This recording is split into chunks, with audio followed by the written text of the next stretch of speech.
Remind all Canadians that they should avoid non-essential travel outside of our country until further notice. Canadian travellers should return to Canada via commercial means while it is still possible to do so. Let me be clear. If you're abroad, it's time for you to come home. All Canadians, as much as possible, should stay home. By staying home, you can not only protect your health and that of those around you, but ensure that our healthcare professionals and our healthcare systems can focus on those who need their help. This is an adjustment for all of us. We know that staying home is an important step to protect the community and each other. We all have to do it. First, we will be denying entry to Canada to people who are not Canadian citizens or permanent residents. This measure will carve out some designated exceptions, including for air crews, diplomats, immediate family members of Canadian citizens, and, at this time, U.S. citizens. Second, air operators will be formally mandated to prevent all travelers who present symptoms of COVID-19 to board a plane. Air operators will be required to complete a basic health assessment of every air traveler based on guidance from the Public Health Agency of Canada. This means that anyone who has symptoms will not be able to come to Canada. I know this news will spark concern among Canadians traveling abroad. I want to assure you that our government will not leave you unsupported. To help asymptomatic Canadians return home, our government will set up a support program for Canadians who need to get on a plane. Canadian travelers will be able to get financial assistance to help them with the costs of returning home or temporarily covering their basic needs while they wait to come back to Canada.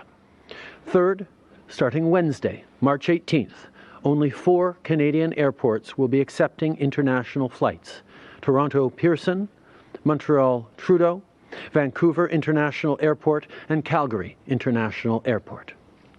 At this time, domestic flights, as well as flights coming from the U.S., Mexico, the Caribbean, and Saint-Pierre-et-Miquelon, will not be affected. The travel restrictions announced today will not apply to commerce or trade. We will continue to ensure the supply of important goods to Canada. We will make $10 billion available in additional support for Canadian businesses. This is a tool that has worked before in difficult circumstances, and we're confident that it is going to work again. The economic impact of this pandemic is shifting hourly, and we recognize the stress and anxiety that it is causing. As I've said, we are prepared to see Canadians through this time. We will have additional measures to announce as early as tomorrow to support Canadians, particularly our most vulnerable. Right now, provinces and territories are facing different realities and risks, which means taking steps that make sense for people in each area. At the same time, we also need to keep building an aligned, Canada-wide approach.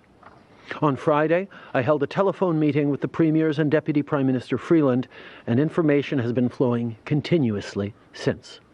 We've been in constant communication with the provinces and territories so that there are no barriers between our jurisdictions during this critical time. The COVID-19 Response Fund also includes support for Indigenous communities. On Friday, I spoke with First Nations, Inuit, and Métis Nation leaders to discuss the work we're doing together on preparedness and mitigation efforts. Minister Miller also provided an update on our regular coordination with Indigenous partners, as well as the provinces and territories. Minister Van Daal has also been connecting with the territories and is working on exceptional measures to protect the North. We're making sure that everyone, no matter where they live, is prepared.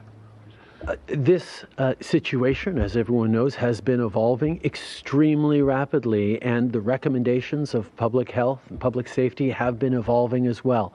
At every step, we've taken the best advice of our public health officials, and now is the time to take this particular step. It is a significant step. It is a step that we take in exceptional circumstances, but it is the right step to be taking today.